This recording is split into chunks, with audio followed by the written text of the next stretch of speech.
என் இனிய தமிழ் மக்களை அப்படின்னு பேசிட்டு துள்ளலான இதோடு இருக்கும்போது நீங்கள் ஓடிட்டு தெரிஞ்சோம்.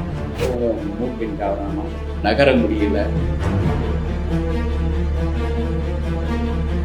ஒரு ஏறக்குறைய 50 வருஷம் இது பண்ணியிருக்கலாம். 84 இறக்குறாரு. ஏறக்குறைய 50 வருஷம் சினிமாக்குள்ளே இருந்திருக்கலாம். அவர் அசிஸ்டன்ட் டைரக்டராக இருந்து தொழில் சத்துக்கு வந்து படங்களுக்காக உருவாக்குறது. கோடம்பக்கத்தில் பெட்ரோல் பேங்க்லாம் ஒர்க் பண்ணார். 40 ரூபா சம்பளம் அவர். நடிகர்கள், நடிகைகள், டைரக்டர், அசிஸ்டன்ட் டைரக்டர் உட்பட பார்த்தீங்கன்னா இவரு ஒரு 50-60 பேர் இப்போ இது பண்ணியிருக்காங்க. இன்னைக்கு வந்து யாராவது தடிக்கு விழுந்து ஒரு டைரக்டர் தடிக்கு விழுந்தா நான் அவரை விசாரிச்சிங்கன்னா அவருடைய பூர்வீகம் விசாரிச்சிங்கன்னா அநேகமாக பாரதி ராஜாவுடைய அசிஸ்டண்டாக இருக்கும்.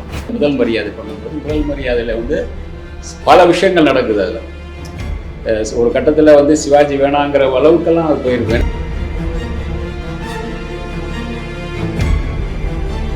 பெருசாக வரல பையன், அது ஒரு மனசுக்குள்ளே வரடல் இருந்துச்சு. ஒரு பெரிய டைரக்டருடைய மகனாக இவர் வந்து அடுத்த கட்டத்துக்கு நம்மை போல பேசப்படலாம் அப்படின்னு ஆசைப்பட்டார். முடியலை. இளையராஜா கூட ஒரு நட்பு இருந்து நான் ஏதோ ஒரு உரசல் வந்துச்சு, வைரமுத்து மூலமாக வந்துச்சு அப்படின்னு வைரமுத்துவை கொண்டு வர்றாரு. வைரமுத்து இன்னைக்கு ஒரு மிகப்பெரிய உயரத்துக்கு போகிறார். உங்கள் ஆரோக்கியத்தின் ஊற்று நண்பன் ஹெல்தி ஸ்வீட் ஃப்ளோர் உடனே ஆர்டர் செய்யுங்கள். 4ஆம் துணை நேயர்கள் அனைவருக்கும் வணக்கம். இன்று நம் நிகழ்ச்சியின் சிறப்பு விருந்தினர் சினிமா விமர்சகர் சபிதா ஜோசப் அவர்கள் இணைந்துள்ளார். வணக்கம் சார். இயக்குநர்களின் இமயம் பாரதி ராஜா அவர்கள் இன்னைக்கு இயற்கை எழுதியிருக்காரு. அவருக்கு முதல்ல நம்மளுடைய ஆழ்ந்த இரங்கல்களை தெரிவிச்சுக்கலாம். அவருடைய வாழ்க்கை வரலாற்றை பற்றி நம்ம பேசலாம் சார். ஏன்னா அவர் வாழ்க்கையில் பல பேரை அறிமுகப்படுத்தியிருக்காரு, பல நல்ல காரியங்கள் செஞ்சுருக்காரு. அவர் எப்படி இதற்குள்ளே வந்தார் அப்படின்றத A to Z எங்களுக்கு சொல்லுங்கள் சார். அவர் ஆக்சுவலாக வந்து அவருடைய தேனியில் இருந்தார். தேனியிலேருந்து அள்ளி நகரத்துக்கு அவருடைய தாத்தா வீட்டுக்கு வந்துட்டாங்க. ஏன்னா அவர் அந்த சின்ன வயசில் அந்த காலகட்டத்தில் ஒரு சில அந்த வறுமையின் காரணமாக அங்கே உங்களுக்கு விவசாயம் சரியில்லை இதாகலை அப்படின்னு சொல்லும்போது இங்கே வருவாங்களே, அல்லது வந்து தாத்தா வீட்டுக்கு படிக்க வருவாங்களே, அந்த மாதிரி அங்கே வந்தது தான் அவர். இங்கே வரும்போது அது பிறகு அவர் அங்கே படிக்க ஆரம்பித்து அவர் நாடகங்களை சின்ன வயசுலேருந்து சினிமா மீது ஒரு மிகப்பெரிய ஈர்ப்பு. நாடகங்கள் நடிக்கணுங்கிற ஆசைப்படுறவர் நாடகங்கள் அவரை எழுதி இது பண்ணுவார் ஆரம்பித்தார். அப்போ அந்த நேரத்தில் வந்து உங்களுக்கு இந்த சுகாதாரத்துறையில் இந்த கிராமந்தோறும் போய் இந்த மலேரியா இதுக்கான இது இருக்கு இல்லையா, அதை போய் இன்ஸ்பெக்ஷன் பண்ணுவார். போயிட்டு பார்த்துட்டு இங்கே பார்த்துட்டு இங்கே சரியாக ஒர்க் பண்ணியிருக்காங்களா, அந்த அதுக்கு இந்த கொசு மருந்து அடிச்சிருக்காங்களா, இது பண்ணியிருக்காங்களா அப்படிங்கிறத போயிட்டு ஆய்வு பண்ணுற வேலையை தான் அவர் பண்ணிட்டு இருந்தார். பாரதி ராஜாவுடைய அண்ணன் கூட தான் பண்ணன் வந்து பாஸ்கர், அவருக்கு நண்பர். அதுக்கு பிறகு இளையராஜாவுடைய அண்ணன் வந்து பாஸ்கருக்கு நண்பர். அவர் கூட அந்த அப்படியே இளையராஜாவுடைய நண்பராகி இவங்களுக்குள்ளே கங்கை அமரன் எல்லாமே ஒன்றாக சேர்றாங்க. அதே மாதிரி இவங்களுக்கு ஆர் செல்வராஜ், அவர் கதாசிரியர், ஒரு 100 படங்களுக்கு கதை எழுதியிருப்பார். அவர் தான் அன்னக்கிளி படத்துடைய கதை எழுதியிருப்பார். அவர் தான் செல்வராஜ். அவர் தான் 16 வயது வரைக்கும் கதை எழுதியிருப்பார். அவர் தான் வந்து உங்களுக்கு வந்து அந்த நட்பு அவங்களுக்குள்ளே உருவாகுது. அந்த நட்புக்குள்ளே உருவாகும்போது அவங்களுக்குள்ள அந்த ஒரு நாடகங்கள் போடுறாங்க, சினிமா பற்றி பேசுகிறாங்க.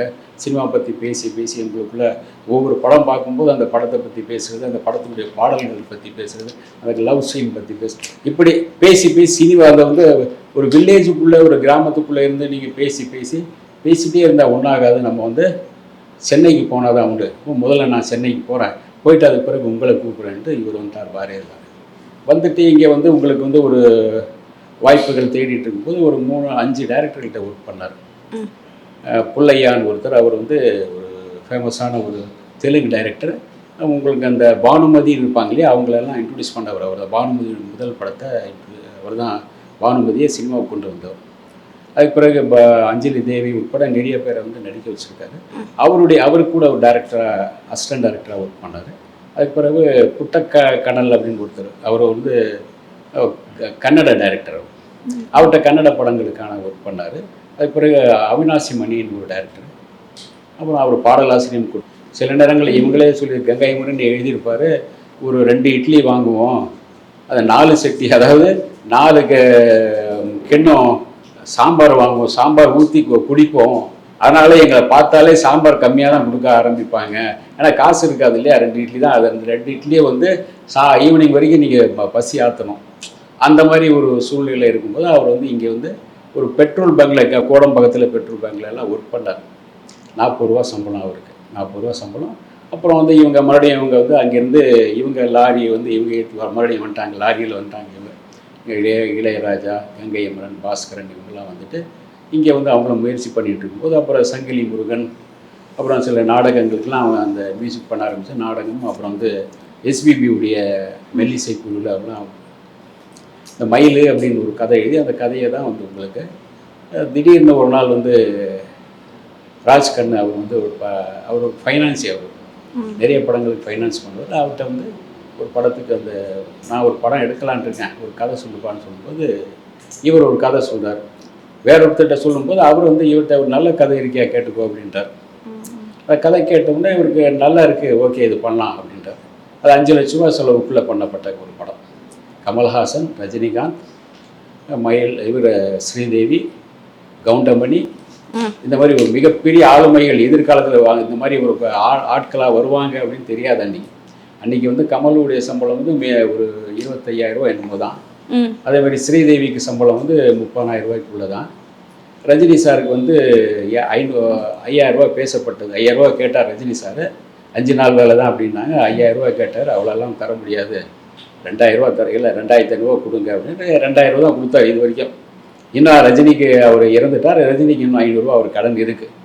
பாரதி ராஜா 2,000 ரூபா தான் கொடுத்தாரு. 500 ரூபா தரல கடைசி வரைக்கும். அவர் வந்து கடைசியாக அந்த 16 வயது ஒரு 50வது ஆண்டு விழா, 25வது ஆண்டு விழாவில் அதை வந்து ரஜினி சாருக்கு சொல்லியிருக்கார். அது ஒரு பெரிய விஷயம் இல்லை. ஆனாலும் கூட ரஜினி சாருக்கு ஒரு மிகப்பெரிய அந்த பஞ்ச் டைலாக் அதில் தான் எடுத்து கொடுக்கப்பட்டது. இது எப்படி இருக்குது அப்படிங்கிற ஒரு 5 நாள் வேலை பார்த்தீங்கன்னா படம் முழுக்க வர்ற மாதிரி இருக்கும். அதே மாதிரி அது வரைக்கும் பேசப்படாத கவுண்டமணி, நாடகங்கள் நடிச்சிட்டு இருந்த கவுண்டமணி, சுப்பிரமணி அவர் பேர், கவுண்டர் மணி அப்படின்பாங்க. கவுண்டர் கொடுப்பார் அது நாடகத்தில், அதனால் கவுண்டர் மணி. சரி, அவர் வந்து கவுண்டமணி அப்படின்னு பண்ணிடுவோம் அப்படின்னா அதை ஒரு கொண்டு வந்து அதிலேருந்து அவர் வந்து 10 வச்சட்டிய பரட்டை அப்படின்னு அவரை வந்து ஒரு பெரிய பிரேக் கொடுக்குறாரு. அந்த படமே பார்த்தீங்கன்னா முதல் படமே மிகப்பெரிய அளவில் பேசப்படுறது, கிராமங்களுக்கு போன ஒரு படம். அது வரைக்கும் வந்து சினிமாங்கிறது ஸ்டூடியோக்குள்ளே தான் இருந்தது. ஸ்டூடியோக்குள்ளே யாரும் உள்ளே நுழைய முடியாது அவ்வளோ சீக்கிரமாக. நீங்கள் யாரும் ஒரு பத்திரிகையாளராக இருந்தாலும் கூட குறிப்பிட்ட அந்த ஷார்ட் முடிஞ்சிச்சு வாங்க சார் அப்படின்னு சொல்லுவாங்க. ஷார்ட் இருக்கும்போது ஃபுல்லாக கூப்பிட்டு போவாங்க, அதிகமாக அலோவ் பண்ண மாட்டாங்க. ஆனால் இவ்வளவு கஷ்டப்பட்டு திரையுலகத்தில் படிப்படியாக மேலே வந்திருக்காரு. 40 ரூபா சம்பளத்துலேருந்து இப்போ பல கோடிகளுக்கு அவர் சொத்துக்களை வச்சுருக்காரு, அவரே உழைச்சி வாங்கியிருக்காரு. ஆமாம். ஆனால் இப்போ அந்த திரையுலகத்திலே இவரால் அறிமுகமானவர்கள் எத்தனை பேர் இருக்காங்க, இவரால் பயனடைந்தவர்கள் எத்தனை பேர் இருக்காங்க சார்? அதாவது உங்களுக்கு இப்போ சினிமாவுடைய 2 மிகப்பெரிய ஆளுமை பார்த்தீங்கன்னா இயக்குனர் சேகரம் பாலச்சந்தர், இவர் இயக்குனர் பாரதி ராஜா. இவங்க 2 பேர் தான் அதிகமான ஆட்களை அறிமுகப்படுத்துறது. அவர் வந்து ஒரு 75 பேர் அறிமுகப்படுத்தியிருக்கார் பாலச்சந்தர். அதே மாதிரி இவர் வந்து நடிகர்கள், நடிகைகள், டைரக்டர், அசிஸ்டன்ட் டைரக்டர் உட்பட பார்த்தீங்கன்னா இவரும் ஒரு 50-60 பேர் இது பண்ணியிருக்கார். இன்றைக்கி வந்து யாராவது தடிக்கு விழுந்து ஒரு டைரக்டர் தடிக்கு விழுந்தால் நான் அவரை விசாரிச்சிங்கன்னா, அவருடைய பூர்வீகம் விசாரிச்சிங்கன்னா அநேகமாக பாரதி ராஜாவுடைய அசிஸ்டண்டாக இருக்கலாம். ஆனால் இயக்குனரை தாண்டி நடிகராகவும் வந்து பல படங்களில் நடிச்சிருக்காரு. அந்த நடிகராக நடிக்கணுன்ற ஆர்வம் எப்போ வந்துச்சு, எதனால அவர் வந்து சொன்ன முதல் படத்தில் ஆரம்பத்துலேருந்து நடிக்கணும்னு ஆசைப்பட்டு தான் வந்தது. அவர் நடிக்கணும்னு ஆசைப்பட்டார். நாடகங்களில் போடுவார், நாடகத்தில் இவர் நடிப்பார். அது பிறகு டைரக்டர் ஆகிட்டார். டைரக்டர் ஆன பிறகு முதல் படத்தில் ஒரு 2 சீனில் வந்து அந்த ட்ரெயினை இது பண்ணுற மாதிரி காட்டுவார், கொடியை காட்டுவார் முதல் படத்தில். அதுக்கு பிறகு சில படங்களை காட்டுவார். அவருடைய ஒரு முறை சிவாஜி கிட்டங்களும் சொல்லியிருப்பார், சிவாஜியுடைய பெரிய உங்கள் படங்களுடைய நடிப்பு பார்த்து எனக்கு வந்து ரொம்ப இதாகிடுச்சு, அதனால தான் நான் நடிக்க வந்தேன் சென்னைக்கு சொல்லியிருப்பார். ஆனால் அதே சிவாஜி அவர்களை வச்சு படமே எடுத்திருக்காரு. அதை அப்போ தான் சிவாஜி கேட்டாரா, சரி இப்போ ஏன் நடிக்கலை நீ? இல்லை, இங்கே நடிக்க வந்த பிறகு தான் எனக்கு தெரியுது, எனக்கு டைரக்ஷன் தான் வரும், சினிமா நடிப்புங்கிறது தெரியல அப்படின்னு என்னமோ சொல்லியிருக்காரு. ஏன் மதுரையில் கண்ணாடி இல்லையா, நீ முகத்தை பார்க்கலையா அப்படின்னு கேட்டிருக்காரு. சிரிச்சிட்டார் இவர். அதனால் வந்து அதுக்கு பிறகு தான் உங்களுக்கு இந்த படம் பண்ணுறாரு. முதல் மரியாதை பண்ணும்போது முதல் மரியாதையில் வந்து பல விஷயங்கள் நடக்குது. அதில் ஒரு கட்டத்தில் வந்து சிவாஜி வேணாங்கிற அளவுக்கெல்லாம் அது போயிருக்கும். என்னென்னா அந்த படத்தில் பெரும்பாலும் அவருக்கு அதாவது மேக்கப்பே போடக்கூடாது. சிவாஜி சார் மேக்கப்பே கூடாது அப்படின்னு சொல்லிட்டார். மேக்கப் கூடாது, நீங்கள் வந்து மேக்கப் போகிக்கும் வேலை கிடையாது, ரொம்ப சாதாரணமாக ஒரு வேட்டி கட்டிட்டு சாதாரணமாக நடந்து போகணும். இல்லை என்ன ராஜா, ஒரு சின்னதாக ஒரு மேக்கப் இல்லை வேண்டாம், ஒரு இந்த மாதிரி ஒரு ஸ்டெப் அதில் வேண்டாம், நீங்கள் அண்ணே நீங்கள் இயல்பாக இப்போ இருந்து இப்போ போகிறீங்களேண்ணே, இது போகிறோம்ண்ணே, எனக்கு வேறு எதுவும் வேண்டாம் அப்படின்னு. சரி ராஜா அப்படின்னு அதே மாதிரி அவர் நடித்து கொடுக்குறோம். அந்த படம் மிகப்பெரிய அளவுக்கு போகுது. இது ஒரு பொன் மாலை பொழுது அப்படின்னு. ஏன்னா அவருடைய மனைவி பிரசவத்துக்கு ஹாஸ்பிட்டலில் இருக்கும்போது இங்கே உட்காந்து வருத பாடல் எழுதிட்டு இருந்தார். எழுதி கொடுத்ததா சொன்னேன். அந்த பொன்மாலை பொழுதுன்னு அவருடைய மனைவி பேர் பொன்மணி, அதை பேரோடு அந்த வந்திருக்கும் அந்த பாட்டு. அதில் முதல் குழந்தை பிறக்கும்போது இவருடைய படமும் முதல் படம் வருது வைரமுத்துவுக்கு. அந்த படம் வந்து அதில் வந்து சந்திரசேகர் தான் வந்திருப்பாங்க. அந்த சந்திரசேகர் அறிமுகப்படுத்திடுவா. அது வேற மாறுபட்ட கதாபாத்திரத்தில் வந்திருப்பாங்க. அந்த மாதிரி ஒவ்வொரு உருவாக்கின ஆறு சுகன்யா மட்டும்தான் ஆறு எழுத்தில் வரல. ரா உள்ளதான் அவர் வரும் இல்லையா, ரத்தி, ராதிகா, ரஞ்சிதா, இந்த மாதிரி தான் அறிமுகப்படுத்தப்பட்டிருப்பார். அதில் சுகன்யா மட்டும் அதை மாற்றலை, சுகன்யான்னு பேரை வச்சுட்டாரு. அவர் வேற பேர் அந்த மாதிரி வச்சுருப்பார். அந்த மாதிரி ஒவ்வொரு ஹீரோ, அதை வந்து இவர் வந்து பண்ண ஒவ்வொரு படமும் வில்லேஜ் லெவலில் தான், ஒரு கிராமத்து காதல் தான் சொன்னார். பெரும்பாலும் கிராமத்து காதலே சொல்லியிருப்பார். கிட்டத்தட்ட எத்தனை படங்கள் பண்ணியிருப்பார் சார்? எத்தனை வருடம்? 45 படங்களுக்கு மேலே பண்ணிட்டார். உங்களுக்கு ஹிந்திலையும் பண்ணியிருக்காரு, போயிட்டு ஹிந்தியில் இந்த 16 வயதுல எல்லாம் பண்ணியிருக்காரு. அப்புறம் தெலுங்கில் அவருடைய சில படங்கள்லாம் வந்திருக்கு. இவருடைய கதைகள் பெரும்பாலும் அங்கே ஹிந்திக்கு பெரும்பாலும் போயிருக்கும். ஆனால் சினிமாவுக்காக எவ்வளோ வருடம் வந்து அவருடைய வாழ்க்கையை அர்ப்பணிச்சிருக்காரு, இந்த சினிமாலே இருந்திருக்காரு? ஒரு ஏறக்குறைய ஒரு 50 வருஷம் இது பண்ணியிருக்கலாம். 84 இறக்குறாரு. ஏறக்குறைய ஒரு 50 வருஷம் சினிமாவுக்குள்ளே இருந்திருக்கலாம். இப்போ அவர் அசிஸ்டன்ட் டைரக்டராக இருந்து தொழில் கற்றுக்கிட்டு வந்து படங்களுக்காக உருவாக்குறது. அதுக்கு பிறகு இவர் சொந்த படங்கள்லாம் நிறைய எடுத்தார். சொந்த படங்கள், தாஜ்மஹால் உட்பட சொந்த படங்கள் நிறைய எடுத்தார். ஒவ்வொரு படமும் அலைகள் ஓய்வதில்லை ஒரு மிகப்பெரிய லெவலில் வந்து எம்ஜிஆர் கூட்டெல்லாம் இவரை மிகப்பெரிய அளவுக்கு பாராட்டி அவருக்கெல்லாம் இது பண்ணியிருக்காரு. அலைகள் ஓய்வு. அதே மாதிரி இவருடைய ஒரு படம் வந்து வேதம் புதிது வந்து மிகப்பெரிய சர்ச்சைகள் வந்து அந்த படம் நின்றுச்சு. அது படம் ரிலீஸ் பண்ண முடியாது அப்படிங்கிற மாதிரி ஒரு கட்டத்தில் என்ன சொல்கிறாங்கன்னா, நீங்கள் இந்த படம் ரிலீஸ் ஆகணும்னா காஞ்சி சங்கர மடத்துக்கு போயிட்டு காம்ப்ரமைஸ் பண்ணிட்டு வந்துடுங்க அப்படின்ட்டாங்க இவர்கிட்ட. அப்படியா, வேணும்னா என் படத்தை நானே ஒரு தீக்குச்சி வச்சு கொளுத்துவேனே தவிர அங்கே போக மாட்டேன்ட்டார். என் படத்தை நானே தீக்குச்சி வச்சு கொளுத்திடுவேன், போக மாட்டேன்ட்டார். அதுக்கு பிறகு இந்த விஷயம் எம்ஜிஆர்கிட்ட போகுது. எம்ஜிஆர் வந்து சரி நான் வந்து பார்க்குறேன், என் படம் வந்து பார்க்குறாரு.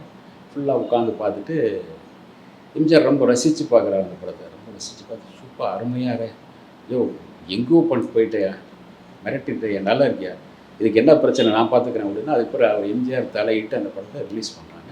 ஒரு சமயம் வந்து அவர் அதாவது முதல் மரியாதை படமெல்லாம் எடுத்து முடிச்சாச்சு, ரீரிகார்டிங் போகுது, கொண்டு போகிறேன்னு சொல்கிறாங்க. பார்க்குறாரு இளையராஜா பார்க்குறாரு. அந்த படம்லாம் தேராதியா, வேணாம் முடியா, அவன் வந்து கோச்சுக்குவான் இதை சொன்னான் அப்படி. இல்லை நீங்கள் மியூசிக் பண்ணுங்க அப்படின்ட்டு சொல்லிட்டாங்க. மியூசிக் பண்ணி எனக்கு பாடல் போட்டு கொடுத்து, அவ்வளோதான். இந்த படம் இப்படி ஒன்றும் இல்லையா, யாராவது வயசான ஒரு காதல் சொல்லியிருக்கேன், என்ன இப்போ வரப்போகுதுன்னு இளையராஜா சொல்கிறார். இல்லை எனக்கு நம்பிக்கை இருக்குது அப்படின்றாரு. அதுக்கு பிறகு ரீரிகார்டிங் போட்டு சாடங்கள்லாம் சேர்ந்த பிறகு பார்த்தீங்கன்னா அந்த படம் இம்ப்ரூவ் போயிருக்கு. படம் ஒரு டைரக்ஷன் பண்ணோம்னா, ஒரு படம் தயாரிக்கிறோம்னா உங்களுக்கு வந்து இன்றைக்கி லேசப்பட்டதில்ல. அந்த படங்கள் போயிட்டு அந்த பணம் திரும்பி வருமா அப்படிங்கிற ஒரு இது இருக்குது இல்லையா. பாரதியார் அன்றைக்கி வந்து 16 வயதில் இருக்கும்போது 5 லட்ச ரூபா செலவு.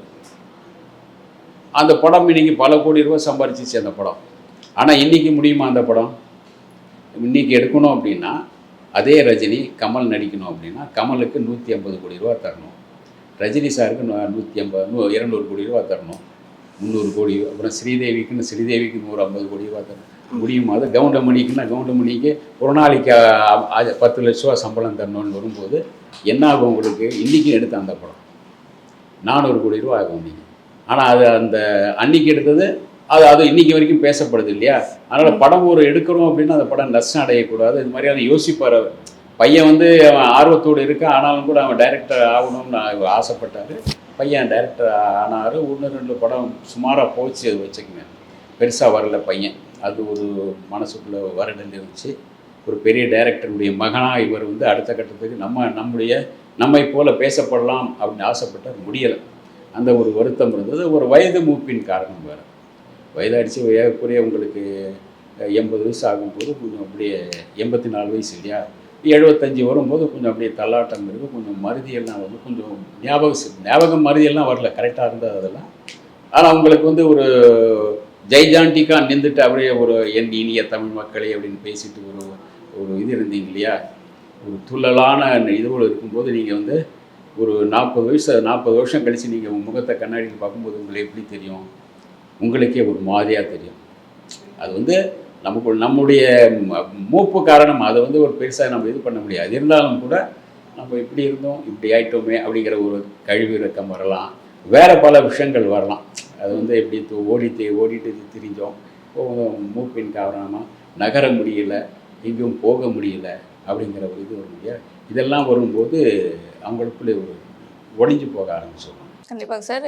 நம்ம திரையுலகில் இவ்வளவு விஷயங்கள் அவர் பண்ணியிருக்காரு அப்படின்றது எல்லாருக்குமே தெரியுது. அந்த கேமராக்கு முன்னாடி, கேமராக்கு பின்னாடி பாரதி ராஜா அவர்கள் எப்படி இருந்தார், அவர் வாழ்க்கையில் என்ன மாதிரியான கஷ்டங்கள் சந்திச்சிருக்காரு, இல்லை சொல்லக்கூடிய அளவுக்கு ஏதாவது இருக்கா, துரோகமாக இருக்கட்டும், வேறு ஏதாவது யாருக்கும் தெரியாத ஒன்று பாரதி ராஜா அவர்களை பற்றி அப்படின்னா ஏதாவது இருக்கா சார்? இல்லை, பாரதி ராஜா சார் வந்து உங்களுக்கு அந்த நல்ல ஒரு டைரக்டராக இருந்தார், நல்ல ஸ்க்ரீன் பிளே என்ன பண்ணுவார். அவர் வந்து இந்த ஒரு ஸ்டார் மேக்கர் தான். ஒரு ஸ்டார்களை உருவாக்குனா அந்த நடிப்பு செய்ய சொல்லி கொடுப்பாரு. ஒரு படத்துக்கு ஒரு கல்லுக்குள் ஈரம் படத்தில் ஹீரோவாக நடித்து அவரே தயாரிச்சு அந்த படம் சரியாக போகல, கல்லுக்குள் ஈரம். ஆனாலும் கூட அவர் ஒரு 4-5 படங்கள் நஷ்டமாக தான். நஷ்டம்லாம் உங்களுக்கு ஒரு அடுத்த கட்டத்தில் வரும்போது அது வந்து சரியாயிடும். அது நஷ்டம்ங்கிறத பெருசாக பார்த்துக்கலாம். ஆனாலும் கூட அவருடைய திரைக்கு பின்னால் வந்து நிறைய பேரை உருவாக்கியிருக்காங்க. ஆனால் கோபப்படுவார், கரெக்டாக கோபப்படுவார். அதிக சீன் சொல்லிக் கொடுப்பார். நீங்கள் சொல்லி கொடுத்தது உள்வாங்கினாலே போகும். அதில் வந்து 25% போனாலும் போகும். இந்த மாதிரி நிறைய பேர் கதாசிரியர்களாக மியூசிக்கில் வந்து ஏஆர் ரஹ்மானை பயன்படுத்தியிருப்பார். இளையராஜா கூட ஒரு நட்பு இருந்து ஏதோ ஒரு உரசல் வந்துச்சு, வைரமுத்து மூலமாக வந்துச்சு அப்படின்னு சொன்னால் வைரமுத்து கொண்டு வந்தார், இவரை கொண்டு வந்தார், வைரமுத்துவை கொண்டு வர்றாரு. வைரமுத்து இன்றைக்கி ஒரு மிகப்பெரிய உயரத்துக்கு போகிறார். சில நேரங்களில் கம்மியாக கொடுப்பார் சம்பளம், அப்படி இப்படிலாம் சொல்லுவோம். ஏன்னா அவர் பெரிய டைரக்டர்னு சொல்லும்போது அவருக்கான செலவுகள் நிறையா இருக்கும். அது வேறு மாதிரி இருக்கலாம், அது தெரியல.